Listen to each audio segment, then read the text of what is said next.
As a Capital One Enterprise customer, I started my address change process with no real expectations. It had been a long time since I've moved.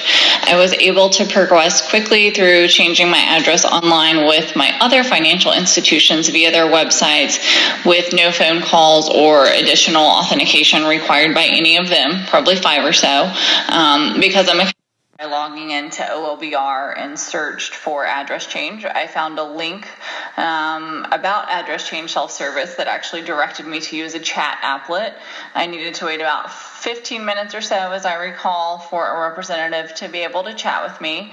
They let me know that they'd be able to change my deposit account address and submit a request in the system for my ALS line of credit address, and that they need to transfer me to someone else to help with card.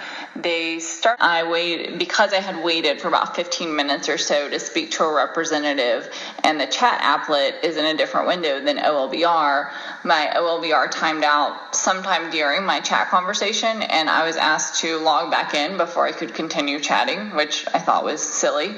Appreciate that. I would have preferred to take care of everything in a single transaction, but then I closed the chat applet and logged into the card portal, found the self-service place that I needed to go to change my address, and I was given a message that my accounts were not eligible for an online address change. It appeared to be a security alert related type of message. I don't remember the verbiage specifically. This was frustrating since I had already ended my chat conversation, and I know I've had no recent fraud or contact information changes with Capital One at all, so I was surprised that I wouldn't be eligible for online address changes. So I then called to change my card address, which was relatively uneventful.